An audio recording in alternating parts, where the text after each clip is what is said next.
என்னத்திற்காக நடைபெற்றது? அவர் பொன்னம்மானால் யாழ்ப்பாணம் இந்து கல்லூரியிலிருந்து கண்டுபிடிக்கப்பட்டு தமிழீழ விடுதலை புலிகளில் இணைத்துக் கொள்ளப்பட்டவர். ஆனால் நிந்தனை வார்த்தைகளோடு அல்லது தூசண வார்த்தைகளோடு அவருக்கு கிடைத்த தொடர்ச்சியான கட்டளைகள் அந்த டெலோ வீரர்களை படுகொலை செய்ய வைத்தது. விடுதலை புலிகள் இயக்கமானது சுந்தரம் தலைமையில் ஜனநாயகத்தை கோரி பிரபாகரன் அவர்களை வெளியேற்றிய போது அவர் தனது பாதுகாப்புக்காக குட்டிமணி தங்கத்துரை அவர்களோடு இணைந்து கொண்டார் என்றும் குட்டிமணி அவருடைய பாதுகாப்பை உறுதி செய்தார் என்றும் பேச்சுக்கள் உண்டு. குட்டிமணி அவர்களும் எனக்கு நீங்கள் மரண தண்டனை வழங்கும் பட்சத்தில் எனது கண்களை ஒரு ஈழச்சிறுவனுக்கு, கண் பார்வையற்ற ஈழச்சிறுவனுக்கு வழங்குங்கள், அதனூடாக நான் ஈழத்தை பார்ப்பேன் என்று தனது ஈழதாகத்தை பிரகடனப்படுத்தினார். இதனை குறித்து கொண்ட சிங்கள காடையர்கள் வெலிக்கடை சிறை படுகொலையின் போது திட்டமிட்டு சிங்கள கைதிகளை, காடையர்களை கூண்டுகளால் திறந்துவிட்ட போது இந்த மூவரும் கொல்லப்படுகின்றனர். அதிலும் குறிப்பாக குட்டிமணி அவர்கள் கண்கள் தோண்டப்பட்டு கொல்லப்படுகின்றனர். மக்களை போராட்டத்திலிருந்து அந்நியப்படுத்தி விடுதலை செய்யப்பட்ட பிராந்தியங்களை மக்களை வைத்து காப்பாற்ற முடியாது. எப்போதுமே வீர தீர சூர கதாநாயகர்கள் தான் மக்களுடைய விடுதலைக்காக போராடுவார்கள். இறுதிப் போரின் கூட தங்களுடைய உதவி தலைவர் கோபாலசாமி மகேந்திரராஜா அவர்களை ஒரு இந்திய உளவாளி என்று சொல்லி தண்டித்த விடுதலை புலிகள் தங்களுடைய அன்றைய அரசியல் தலைவரான நடேசன் ஊடாக கருணாநிதி அவர்களுடைய செல்வி கனிமொழிக்கு கடிதம் எழுதி கொண்டிருந்ததை நீங்கள் மறந்திருக்க கூடாது. வணக்கம் நேயர்களே, ஒவ்வொரு விடுதலை போராட்ட இயக்கங்கள் தொடர்பான விடயங்களை பார்த்து வருகின்றோம். போன முறை புலட் பற்றி அல்லது உமாமகேஸ்வரன் பற்றியதான ஒரு உரையாடலாக அமைந்திருந்தது. இந்த முறை தமிழீழ விடுதலை இயக்கம் டெலோ தொடர்பான ஒரு கருத்துரையாக அல்லது அது தொடர்பான விளக்கங்களை பெறுவதற்கான ஒரு நேர்காணலாக நிகழ்ச்சியாக இன்றைய நிகழ்ச்சி அமைய இருக்கின்றது. முதலே குறிப்பிட்டதன்படி ஏன் இந்த தொடர் நிகழ்ச்சி ஒவ்வொரு இயக்கங்களையும் பற்றி என்று குறிப்பிட்டிருந்தோம். அதிகமாக தமிழீழ விடுதலை புலிகளை பற்றிய விடயங்கள்லாம் பேசுபொருளாக இருந்து வருகின்றது. அது அவர்கள் செய்த நேர்மறையாக இருக்கலாம், எதிர்மறையாக இருக்கலாம், பல்வேறுபட்ட விடயங்கள் பேசப்படுகின்றது.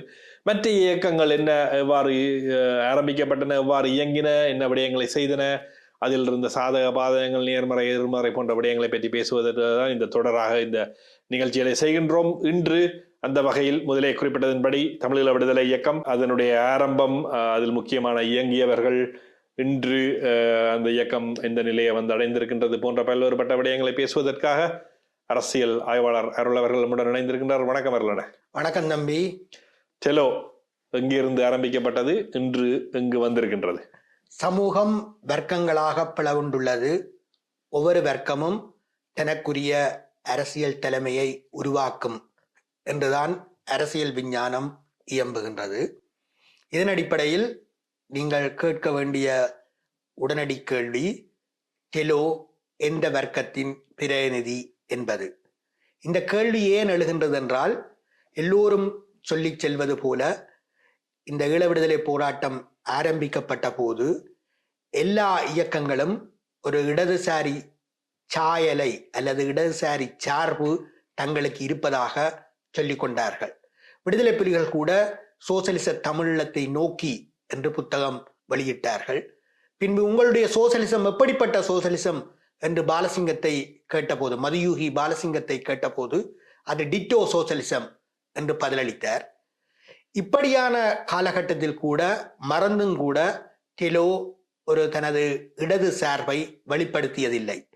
ஆக மொத்தத்தில் அப்படியானால் இது ஒரு வலது சார்பை வெளிப்படுத்தியதா என்றால் அதுவும் இல்லை. அப்படியானால் இந்த இயக்கம் யாரை சார்ந்து இயங்கியது என்ற கேள்வி ஒரு விடை கிடைக்காத கேள்வியாகவே இருக்கின்றது. இந்த போராட்டத்தின் ஆரம்பத்தில் டெலோ என்ற பெயர் 70களின் ஆரம்பத்தில் இன்னொரு தரப்பினரால் பாவிக்கப்பட்டது. அந்த தரப்பின் தலைவராக இருந்த முத்துக்குமாரசாமி இன்றும் அமெரிக்காவில் இருக்கின்றார். நாடு கடந்த தமிழீழ அரசின் தலைவரான பிரதமரான உருத்திரகுமாரன் அவர்களின் மாமனார் என்றும் தகவல்கள் வருகின்றன.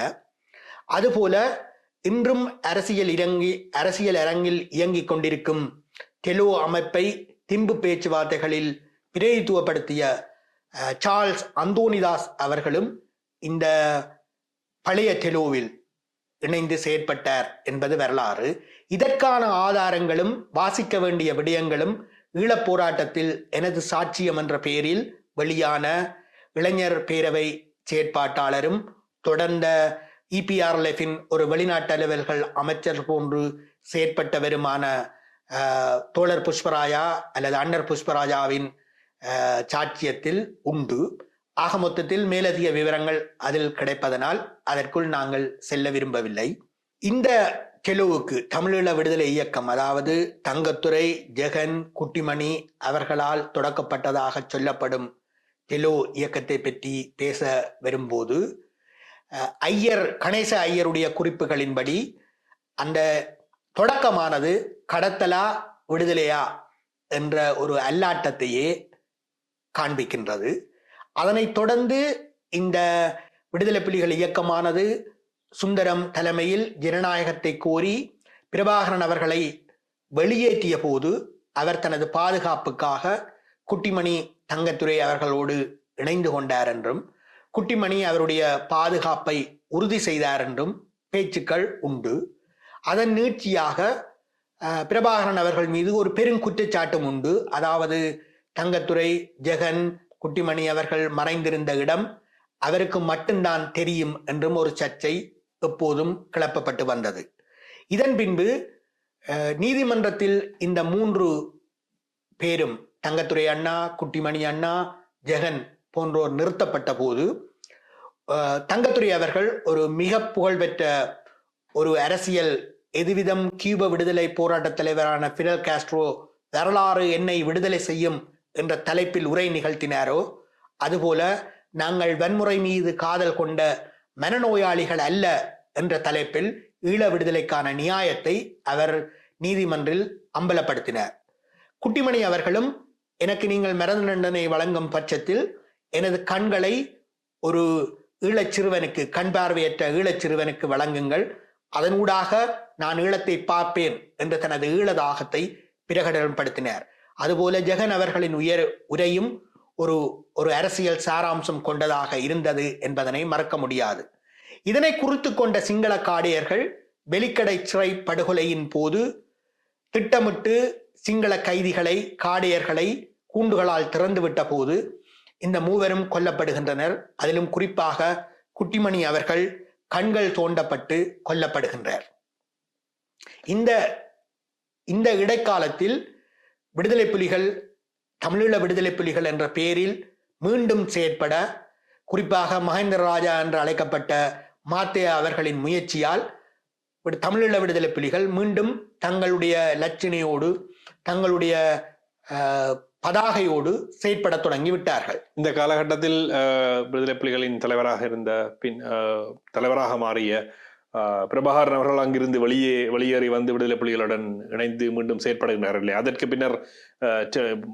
பின்னர் முக்கியமாக ஜெகன், குட்டிமணி, தங்கத்துறையின் இறப்பிற்கு பின்னர் டெலோ யாருடைய தலைமைத்துவத்தை நோக்கி செல்கின்றது, எவ்வாறு வளர்ச்சி அடைகின்றது? டெலோ உண்மையாக அங்கு இருந்த தலைவர்களில் முக்கியமாக ஸ்ரீ சபாரட்னம் ஒரு தலைவராகவும், செல்வம் அடைக்கலநாதன் என்று பாராளுமன்ற பிரதிநிதியாக இருப்பவர் உபதலைவராகவும் செயற்பட்டார்கள். இவர்கள் செயற்படுவதற்கு ஏதுவாக, அதாவது இந்த மீண்டும் ஒரு செயற்பாட்டு வாய்ப்பை இந்திய பயிற்சி கிடைத்த போது தந்தை செல்வாவின் தனையனான சந்திரகாசன் அவர்கள் ஊடாக இந்த இந்திய பயிற்சிகள் வழங்கப்பட்ட போது இந்தியா முதலில் அந்த பயிற்சிகளை சந்திரகாசன் ஊடாக வழங்கிய இயக்கங்களில் டெலோ முதன்மையானது என்று சொல்கின்றார்கள். இதுவாறாக அந்த பயிற்சிகள் வழங்கப்பட்ட உடனேயே அந்த இயக்கத்துக்குள் ஒரு பெரும் பிளவு ஏற்படுகின்றது. அது ரமேஷ் சுதன் என்பவர்களால் தலைமை தாங்கப்பட்டு அவர்களுடைய அரசியல் வழிகாட்டியும் முன்னாள் விடுதலை புலிகள் செயற்பாட்டாளருமான மனோ மாஸ்டர் என்பவரின் வழிகாட்டலில் அந்த போராட்டம் வெடிக்கின்றது. அந்த போராட்டத்தின் ஒரு ஜனநாயகம் கோரி நடந்த அந்த போராட்டம் சென்னை மெரினா கடற்கரையில் ஒரு உண்ணாவிரதத்தையும் ஒழுங்கு செய்கின்றது. அந்த உண்ணாவிரதத்தில் பிற இயக்க தலைவர்களான குறிப்பாக இபிஆர்எல்எஃபில் அன்று செயற்பட்டு கொண்டிருந்த பிற்கால வடகிழக்கு முதலமைச்சர் வரதராஜ பெருமாள், இன்றைய முன்னாள் பாராளுமன்ற உறுப்பினர் சுரேஷ் பிரேமச்சந்திரன் போன்றோரும் அதில் கலந்து சிறப்பிக்கின்றனர். அதன் நீட்சியாக இந்த கிளர்ச்சி தலைவர்களில் ஒருவரான ரமேஷ் டெலோ அமைப்பினரால் கொல்லப்படுகின்றார். சுதன் போன்றோர் வெளிநாட்டுக்கு புறப்பட அதில் எஞ்சியோர் போராட்ட நம்பிக்கையில் இருந்தோர் விடுதலை புலிகளோடு தம்மை இணைத்துக் கொள்கின்றார்கள். இல்ல, இவர்களும் டெலோ அமைப்பிற்குள் இருந்து ஒரு கிளர்ச்சியை அல்லது மாற்று கருத்தினை முன்வைத்து இந்த போராட்டத்தை நடத்தியவர்கள் யாருடைய பணிப்பின் பேரிலே கொல்லப்படுகின்றார்கள்? நிச்சயமாக அவர்கள் ஸ்ரீசபாரண்ணம் அவர்களுடைய ஒற்றை தலைமையை எதிர்த்தார்கள். இன்னொரு ஒற்றை தலைமையை வலியுறுத்திய விடுதலை புலிகளின் தலைவர் அவர்களுக்கு உதவி செய்தார்கள் என்று பேசிக்கொண்டார்கள். இந்தியாவை பொறுத்த வரைக்கும் இது போன்ற சுய சிந்தனை உடைய அல்லது இடதுசாரிய சிந்தனைகள் அல்லது மார்க்சியம் லெனினியம் போன்ற விடயங்களை கற்று ஒரு அரசியல் கல்வியை தொடர்வது என்பது அன்று இந்த போராட்டத்தை கையில் எடுத்துக்கொண்ட இந்திய மேலாதிக்க சக்திக்கு அல்லது இந்திய மேலாதிக்கத்தின் செயற்கருவிகளாக செயற்பட்ட உளவுத்துறை, போலீஸ் துறை போன்றவற்றுக்கு மிகவும் அசௌகரியமான விஷயங்கள். ஏனென்றால் இவர்கள் இவ்வாறு அரசியல் விஞ்ஞானம், கொள்கை, கோட்பாடு என்று செல்லும் பட்சத்தில் இந்தியாவில் உள்ள போராளிகளோடு, இந்தியாவில் உள்ள நக்சலைட்டுகளோடு இவர்கள் இணைந்து கொள்வார்கள் என்பதனால் இப்படியான கிளர்ச்சியாளர்களை வேட்டையாடுவதில் அவர்கள் ஒரு கண்ணுங்காடாத நிலை அல்லது உதவி செய்யும் மனப்பாங்கிலேயே இருந்தார்கள். ஆனால் இந்த கிளர்ச்சியானது மிக விரைவிலேயே அடக்கப்பட்டு மெனோ மாஸ்டர் தன்னுடைய சகாக்களோடு ஈழம் திரும்பி அங்கு மர்மமான முறையில் அவர் தமிழீழ விடுதலை புலிகளிலிருந்து விலகியதற்காக ஒரு தண்டனையாக தமிழீழ விடுதலை புலிகளாலேயே கொல்லப்பட்டார் என்றும் பேசிக்கொண்டார்கள். மொத்தத்தில் இது 83 கலவரத்துக்கு பின்பு இயக்கங்கள் ஆயுதம் தாங்கிய அமைப்புகளாக பெரும் தாக்குதல்களை செய்யக்கூடிய சக்திகளாக மாறிய போது தொடங்கிய தாக்குதல்கள் அல்லது தங்களை தாங்களே அழித்துக் கொள்ள அல்லது தங்கள் கைவிரலை கொண்டு கண்ணை குத்தி கொள்ளும் செயலாக இருந்தது. முற்றுமுழுதாக இதனை தொகுத்து பார்த்தால் ஒரு கோட்பாட்டு அரசியலுக்கும் ஒரு இந்திய மேலாதிக்கத்துக்கு சேவை செய்வதற்கு தயாரான ஒரு போக்குக்கும் நடந்த மோதல் என்று கூட இதனை நாங்கள் குறிக்கலாம். அன்று தொட்டு டெலோ இயக்கமானது ஒரு இந்திய மேலாதிக்கத்தின் கைப்பொம்மையாகத்தான் இருந்து வந்திருக்கின்றதா? டெலோ இயக்கத்திலிருந்து புறப்பட்டவர்களும் சரி அல்லது டெலோ இயக்கத்தை அரசியல் ரீதியாக விமர்சித்தவர்களும் சரி அப்படித்தான் குற்றம் சாட்டினார்கள். அந்த குற்றச்சாட்டுக்கு ஏதுவாக இந்திய மேலாதிக்க நடுவண் அரசால் மிக அருமையாக டெலோ கவனிக்கப்பட்டது. நவீன ஆயுதங்கள் அவர்களுக்கு வழங்கப்பட்டது. அந்த நவீன ஆயுதங்கள் துணையோடு ஈழத்துக்கு சென்ற ஸ்ரீசபாரட்னம் அவர்கள் தன்னுடைய பெருந்தளபதியாக, அதாவது டெலோ வெற்றிகரமாக செய்து முடித்த 2 தாக்குதல்களினதும் தலகர்த்தராக இருந்த உடுப்பிட்டியைச் சேர்ந்த தாஸ் அவர்களை வஞ்சகமாக யாழ் ஆஸ்பத்திரி வளாகத்துள் ஆயுதமற்று பேச்சுவார்த்தைக்கு அழைத்து அவரை படுகொலை செய்கின்றனர். இதனால் ஏற்பட்ட மோதல்களின் போது ஒரு மோதல் தவிர்ப்பு நடவடிக்கையாக அன்றைய ஈழ மக்கள் புரட்சிகர விடுதலை முன்னணியின் ஆயுத பிரிவான மக்கள் விடுதலை படைக்கு தலைமை தாங்கிய டக்ளஸ் தேவானந்தா மற்றும் யாழ் பல்கலைக்கழக மாணவர் தலைவர்களாக அன்றிருந்தவர்கள் மற்றும் மண் சுமந்த மேனியர் போன்ற நாடகங்களை அல்லது மரணத்துள் வாழ்வோம் போன்ற கவிதா நிகழ்வுகளை நடத்திய அன்றைய சாட்டர்டே ரிவ்யூ ஆசிரியர் சேரன் போன்றோர் பெரும் பங்கு வகித்தனர். மோதலை தணிக்க அவர்களால் முடிந்ததே தவிர மோதல் நடந்துதான் முடிந்தது. முக்கியமாக அந்த நீங்கள் குறிப்பிட்டதன்படி முக்கிய தளபதியாக தாஸ் இருந்திருக்கின்றார். இந்த மோதலும் அவருடைய கொலையும் என்ன காரணத்திற்காக நடைபெற்றது? தாஸ் அவர்கள் ஒரு வெறும் தலகர்த்தராக மட்டும் இருக்கவில்லை. ஒரு மிகவும் அரசியல் வறுமை வாய்ந்த ஒரு பின்னணியிலிருந்து அவர் வந்திருந்தாலும் அங்கு அரசியல் விஞ்ஞானத்தோடு பரிச்சயம் பெற்றிருந்த, புத்தகங்களை கற்றுணர்ந்த அல்லது சர்வதேச அரசியலை கிரகிக்கக்கூடிய சீன கம்யூனிஸ்ட் கட்சியிலிருந்து பிரிந்த உதிரிகளோடு அவர் தொடர்புகளை ஏற்படுத்தி கொண்டார் என்றும் அவர்களூடாக ஒரு அரசியல் கல்வியை அவர் பெற்று வந்தார் என்றும் அவருடைய தோழர்கள், விசுவாசிகள் கூறுகின்றார்கள். அது அவரை ஒரு துணிச்சல் மிகுந்தவராகவும் இந்த ஸ்ரீசபாரட்னம் அவர்கள் அமைப்பை நடத்தி வந்த முறைமையை கேள்வி கேட்பவராகவும் மாற்றிவிட்டது. குறிப்பாக அன்றைய பிரபல திரையுலக நடிகை ஒருவரோடு ஸ்ரீசபாரட்னம் அவர்கள் இணைத்து பேசப்பட்டார். இது அவருடைய ஒரு வெற்றியாக அல்லது அவருடைய உயர்ந்த நெடிய அழகான தோற்றத்துக்கும் வீரத்துக்கும் கிடைத்த ஒரு விளைபொருளாக அவருடைய தொண்டர்கள் கொண்டாடினார்கள். மறுபுறத்தில் தாஸ் அவர்களுடைய தொண்டர்கள் அல்லது விடுதலை நாட்டமுடைய விடுதலை வீரர்கள் இதனை ஒரு கேவலமான செயலாக அல்லது தமிழ் மக்களுடைய பணத்தை உதாரித்தனம் செய்யும் ஒரு காரியமாகவும் அவர்கள் விளங்கி கொண்டார்கள். அதுபோலவே அன்று பிற்கால தமிழ் சினிமா மணிரட்னம் எடுத்த தமிழ் சினிமாவின் உண்மை கதாநாயகனான, அதாவது நாயகன் என்ற பெயரில் மணிரட்னம் அவர்களால் கோட்ஃபாதர் திரைப்படத்தை தழுவி எடுக்கப்பட்ட திரைப்படத்தின் உண்மையான அன்றைய பொம்பே இன்றைய மும்பை கதாநாயகனான வரதராய முதலியாருக்கும் இவர்களுக்கும் தொடர்பிருந்தது. அதனூடாக இவர்கள் போதை வஸ்து பொருட்களை கேரளா ஊடாக கடத்தி வந்து தமிழ்நாட்டு கல்லூரிகளில் விநியோகித்தார்கள் என்றும் குற்றச்சாட்டுகள் எழுந்தன. பத்திரிகைகள், குறிப்பாக தமிழ்நாட்டு பத்திரிகைகள், தமிழ்நாட்டு மக்கள் மத்தியில் விடுதலை போராட்டத்துக்கு, ஈழ விடுதலை போராட்டத்துக்கு இருந்த ஆதரவை சிதறடிக்க திட்டமிட்ட வகையில் இது எல்லாவற்றையுமே ஒரு பொது பேராக அவர்கள் பாவித்த விடுதலை புலிகள் தான் செய்கின்றார்கள் என்று சொல்லி பிரச்சாரப்படுத்தினார்கள். இதன் இன்னொரு பக்கமாக அன்று புகழ் பெற்றிருந்த போல் தாக்கரே சிவசேனா நிறுவனர் கூட இந்த டெலோவின் அரசியல் வறுமையை புரிந்து கொண்டோ என்னவோ ஒரு இந்து தமிழீழம் பெற்றுத்தர இன்று எங்களுடைய காந்தலகன் சச்சிதானந்தன் அவர்கள் கூறுவதை அதே சரக்கை அன்றே போல் தாக்கரே அவர்கள் ஸ்ரீ சபாரண்ணம் ஊடாக விற்க முயன்றார் என்றும் பேசிக்கொண்டார்கள். ஆனால் இவை எல்லாவற்றையும் ஒரு இந்திய மேலாதிக்கத்தின் சதி செயல் என்ற நோக்கத்தில் உன்னிப்பாக அவதானித்துக் கொண்டிருந்த விடுதலை புலிகளும் அல்லது ஈழ விடுதலை போராட்டத்தில் இந்திய மேலாதிக்கத்தை மீறி செயற்பட வேண்டும், சுயாதீனமாக சுதந்திரமாக இருக்க வேண்டும் என்று கருதிய சக போராளி அமைப்புகளும் அல்லது டெலோ இயக்கத்திலேயே இது போன்ற கண்ணோட்டத்தோடு இருந்தவர்களும் இந்த ஸ்ரீ சபரணத்தாலும் அவரது சகாக்களாலும் வெறுக்கப்பட்டார்கள் என்பதுதான் உண்மை.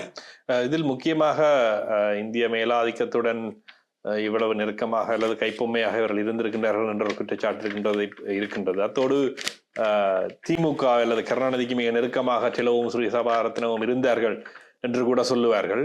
இதில் எவ்வளவு உண்மை இருந்திருக்கின்றது, அதன் பின்னணி என்னவாக இருக்கிறது? நிச்சயமாக நீங்கள் குறிப்பிடுவது மிக உண்மையான விஷயம்.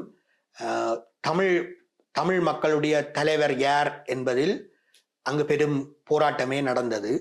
குறிப்பாக எம்ஜிஆர் அவர்கள் நோய்வாய்ப்பட்டு புரூக்ளின் ஆஸ்பத்திரியில் அனுமதிக்கப்பட்டிருந்த போது கருணாநிதி மேடைகள் தோறும் எனது 40 ஆண்டு கால கெழுதகை நண்பர் இறந்து விட்டார், ஆனால் டெல்லி தோப்புக்கரணம் போடுகின்றால் இந்தா எண்ணிக்கொள் என்று ஆரம்பிப்பவரா ஈழத்தமிழரை காப்பாற்றப் போகின்றார், ஈழத்தமிழரை காப்பாற்ற வேண்டுமானால் என்னை பதவியில் உட்கார வையுங்கள் என்று அவர் வேண்டி கேட்டுக்கொண்டார். உண்மையாக அந்த தேர்தலில் கருணாநிதி அவர்கள் வெற்றி பெறுவார் என்றே பேசப்பட்டது. ஆனால் எம்ஜிஆருடைய இறப்பு செய்தியை அவர் பிரச்சாரம் செய்த நெறித்தனம் அல்லது நயவஞ்சகத்தனம் தமிழக மக்களால் வெறுக்கப்பட்டது. அதனால் அவர் படுத்துக்கொண்டே ஜெயித்தார். இந்த கட்டத்தில் கருணாநிதி அவர்களை சார்ந்து ஸ்ரீ சபாரட்னம், பத்மநாபா போன்றவர்களும் எம்ஜிஆரை சேர்ந்து பாலகுமாரன், ஈரோஸ் பாலகுமாரன், விடுதலை புலிகளின் தலைவர் பிரபாகரன் அவர்கள் செயற்பட்டார்கள். இதற்கு முக்கியமான காரணமாக எம்ஜிஆர் மத்தியில் தன்னை ஒரு தமிழீழ விடுதலை மீது செல்வாக்கு செலுத்துபவராக காட்டிக்கொள்வதற்கு விடுதலை புலிகளுடன் அவருக்கு இருந்த நட்பு உதவி செய்தது. அவர் கோடி கோடியாக கொட்டி கொடுத்தார். அவர் ஒரு வள்ளல் என்று அவரை பற்றி வாய் பிளந்தவர்களும் உண்டு. ஆனால் அப்போது நடந்தது ஒரு சாராய பொட்டலிங் ஊழல் என்று சொல்லப்பட்ட ஒரு ஊழல். அந்த சாராய பொட்டலிங் ஊழலில் அன்றைய கர்நாடக முதல்வர் ராமகிருஷ்ண ஹெக்டே, ராமச்சந்திர மருத்துவக் கல்லூரியை கட்டிய சாராயா உடையார் மற்றும் எம்ஜி ராமச்சந்திரன், பத்திரிகையாளர் சோ அவர்களின் குடும்பம் போன்றோர் சம்பந்தப்பட்டிருந்தனர் என்று அங்கு வெளிவந்து கொண்டிருந்த இடதுசாரி சஞ்சிகைகள் அல்லது நக்சலைட்டுகளின் சஞ்சிகைகள் உண்மையை வெளிப்படுத்தின. ஆனால் இந்த நக்சலைட்டுகளின் சில பிரிவுகள் அல்லது இந்த மார்க்சிய லெனினிய குழுக்களின் சில பிரிவுகள் எம்ஜிஆரை ஈழத்து பிரபாகரனாகவும் பிரபாகரனை ஈழத்து எம்ஜிஆராகவும் வர்ணித்தும் கட்டுரைகள் எழுதின. இது போன்ற ஒரு பெரும் அக்கப்போரிலே உண்மையாக ஈழ விடுதலைக்காக உறுதியோடு செயற்பட்ட அல்லது ஈழ விடுதலை என்பது ஈழத்தமிழர்களுக்கு நிதர்சனமானது, அவர்களுக்கு அது தேவை என்று செயற்பட்ட தமிழ்நாட்டு மக்கள் பிரிவு அல்லது ஒரு அரசியல் வழியில், ஒரு அரசியல் விஞ்ஞான வழியில் ஈழப் போராட்டத்தை விளங்கி வழிநடத்தக்கூடிய இடதுசாரி தலைவர்கள் புறக்கணிக்கப்பட்டார்கள் என்பதுதான் உண்மை. குறிப்பாக இந்த பெரும் இயக்கங்களான திராவிட கட்சிகள் திரட்டிய நிதிகளை போட்டி போட்டுக்கொண்டு வாங்கிய இந்த ஈழ விடுதலை இயக்கங்கள், இந்த எம்எல் இயக்கங்கள் என்று சொல்லப்பட்ட நக்சலைட்டுகளிடம் அவர்கள் கஷ்டப்பட்டு பாட்டாளி மக்களிடம் சேர்த்த பண முடிப்புகளை பெற்றுக்கொள்ள தயாராகவில்லை. ஏனென்றால் இவர்களுக்கு இன்றில்லாவிட்டாலும் ஒரு நாள் இந்தியா எங்களை அங்கீகரிக்கும் என்ற நப்பாசை தொற்றிக் கொண்டிருந்தது. இறுதிப் போரின் கூட தங்களுடைய உதவி தலைவர் கோபாலசாமி மகேந்திர ராஜா அவர்களை ஒரு இந்திய உளவாளி என்று சொல்லி தண்டித்த விடுதலை புலிகள் தங்களுடைய அன்றைய அரசியல் தலைவரான நடேசன் ஊடாக கருணாநிதி அவர்களுடைய செல்வி கனிமொழிக்கு கடிதம் எழுதி கொண்டிருந்ததை நீங்கள் மறந்திருக்க கூடாது. நிலைப்பாடுகள் தமிழ்நாட்டிற்குள் இருந்தாலும் ஸ்ரீ சபாரத்னத்தின் டிலோவினை அவர்கள், நீங்கள் சொன்னது போல எம்ஜிஆர் ஒரு புறம் ஈரோஸ் மற்றும் தமிழீழ விடுதலை புலிகளுடன் சார்ந்திருக்க, திமுக முக்கியமாக டிலோவினை சார்ந்து அல்லது டிலோவிற்கு ஆதரவளித்த வண்ணம் இருந்தது.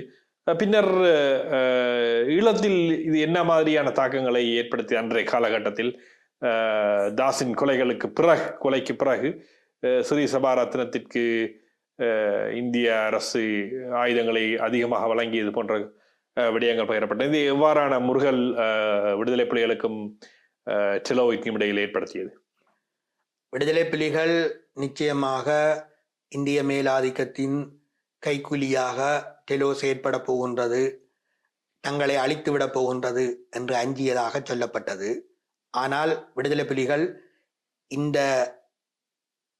தமிழீழ விடுதலை கழகம் டெலோவின் இந்த நோக்கத்தை மக்கள் மத்தியில் பிரச்சாரம் செய்யவில்லை. பின்பு ஒரு மோதல் ஏற்பட்ட போது, அதாவது முன்பு நட்போடு இருந்த ஒன்றாக இருந்த தமிழீழ விடுதலை புலிகளின் உறுப்பினர் ஒருவர் தனது திருமண வைபவ அழைப்பை தனது முன்னாள் சகாவான ஸ்ரீ சபாரத்னம் அவர்களிடம் கையளிக்க போன போது அவர் காணாமலாக்கப்பட்டார் அல்லது தடுத்து வைக்கப்பட்டார் என்ற புள்ளியில்தான் அந்த மோதல் தொடங்கியதாக சொல்லுகின்றார்கள். அந்த மோதல் தொடங்கப்பட்ட போது அரசியல் ரீதியான அம்பலப்படுத்தல் என்பது நடக்கவில்லை. இரண்டாவது, அந்த போராட்ட தலைமைதான் இந்த தவறை செய்கின்றது.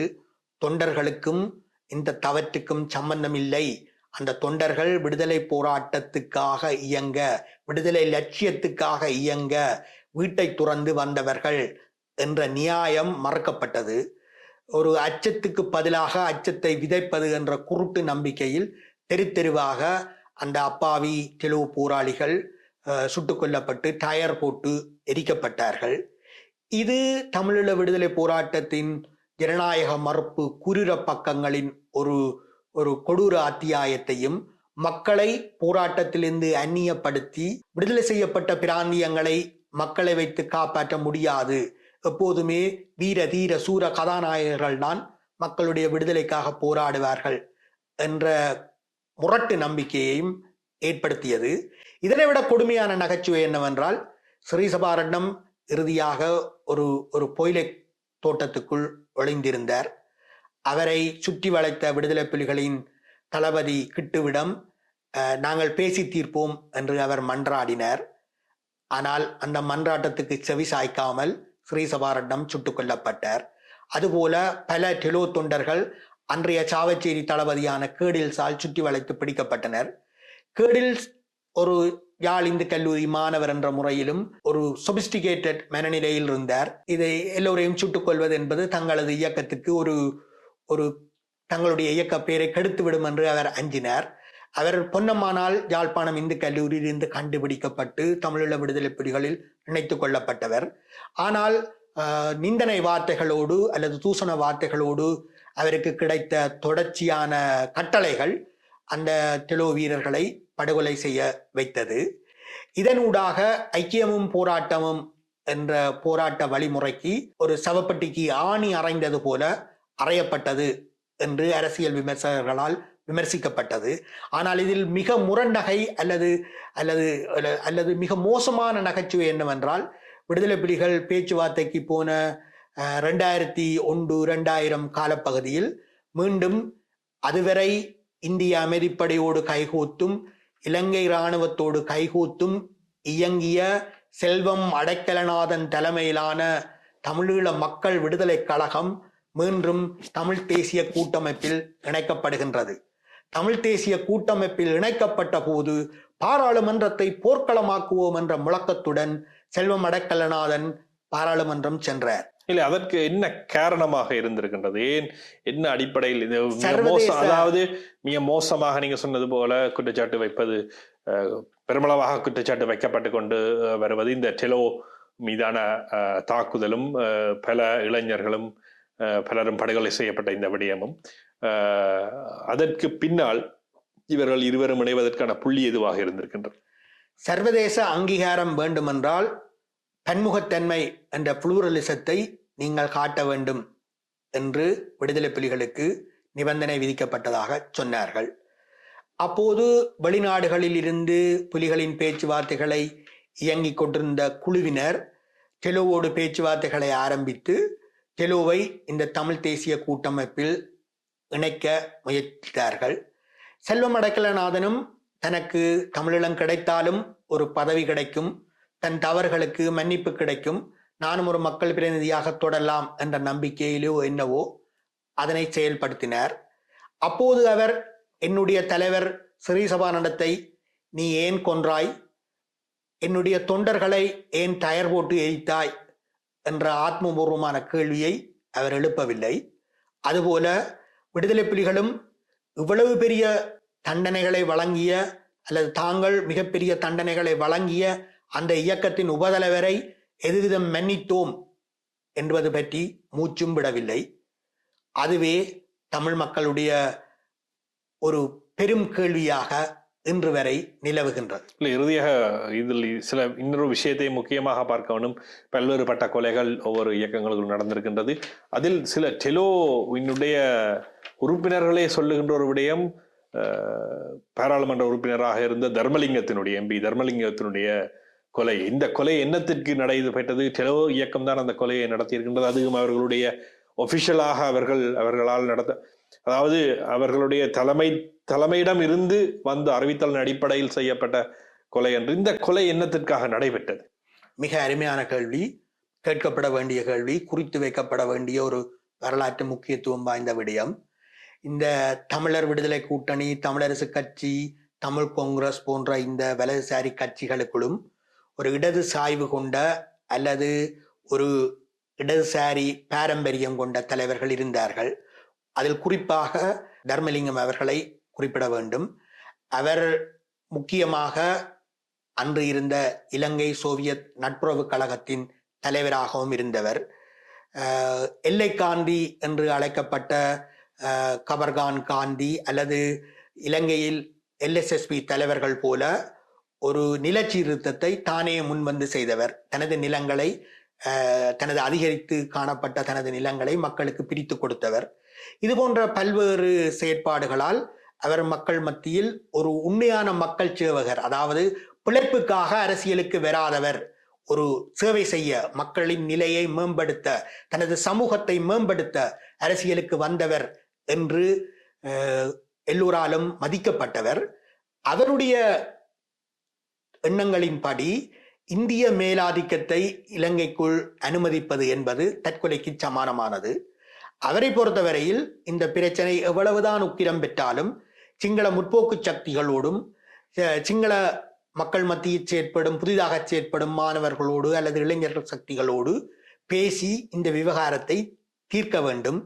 இந்தியாவை இதற்குள் ஈடுபடுத்துவது என்பது இந்திய மேலாதிக்கத்தை இலங்கையில் நிறுவுவதை தவிர வேறு எதையும் சாதிக்காது என்பதனை அவர் ஆணித்தரமாக நம்பினார். அதற்காக செயற்பட்டார். அதற்கான பரிசாகவே இந்த கட்டளை டெல்லியில் இருந்த இந்திய மேலாதிக்க சக்திகளிடமிருந்து, குறிப்பாக அவர்களுடைய உளவுத்துறையிடமிருந்து தமிழீழ விடுதலை கழகம் என்று அழைக்கப்பட்ட டெலோவுக்கு வந்ததென்றும், அவர்கள் அந்த காரியத்தை செய்யும் போது இன்னொரு பாராளுமன்ற உறுப்பினரான ஆளாளர் சுந்தரத்தையும் சேர்த்து கொண்டார்கள் என்றும் பேசப்பட்டது. ஆனால் இது சம்பந்தமாக அவருடைய ஏகபுத்திரனும் இன்றும் தமிழ் மக்களுடைய பாராளுமன்ற பிரதிநிதியாக இருப்பவரும் தமிழீழ மக்கள் விடுதலை கழகத்தின் தலைவருமான சித்தார்த்தன் அவர்களாலேயே கேள்வி எழுப்பப்படவில்லை என்பதும், அவர் இந்தியாவின் ஒரு நெருங்கிய சகாவாகவே எப்போதும் செயற்பட்டு வருகின்றார் என்பதும், முகப்புத்தகத்தில் எழுதி வரும் தமிழீழ மக்கள் விடுதலை கழகத்தின் முன்னாள் டெல்லி காரியதரிசி வெற்றி செல்வன் அவர்களுடைய குறிப்புகளில் இருந்து காண முடிகின்றது. இவ்வாறு பல்வேறுபட்ட கொலைகளும் பல்வேறுபட்ட சம்பவங்களும் நிறைந்ததாகத்தான் இந்த ஆரம்பகட்ட விடுதலை போராட்டம் அமைந்திருந்தது. இன்றும் டிலோவினுடைய வரலாறும் டிலோவினுடைய ஆரம்பமும் அல்லது டிலோவினுடைய தொடர்ச்சியும் பற்றி விரிவாக சொல்ல முடியாது, சுருக்கமாக பல்வேறுபட்ட விடயங்களை நாங்கள் பார்த்திருக்கின்றோம். அடுத்த சந்தர்ப்பத்தில் இன்னும் ஒரு விடுதலை போராட்ட இயக்கம் பற்றி பேசலாம். அதுவரை நன்றி கூறி விடைபெறுகின்றேன். நன்றி, வணக்கம். நிச்சயமாக இது பற்றி தொடர்ந்து பேச வேண்டும். ஏனென்றால் எழுச்சி என்பது நாங்கள் கைதட்டி கூப்பிடும் போது வருவதில்லை. இன்னொரு எழுச்சியை நாங்கள் சந்திக்கும் போது இது போன்ற அனுபவங்களை தொகுத்து கொள்ள வேண்டும் என்ற வகையில் வழங்கப்பட்டுள்ள இந்த வாய்ப்புக்கு நன்றி.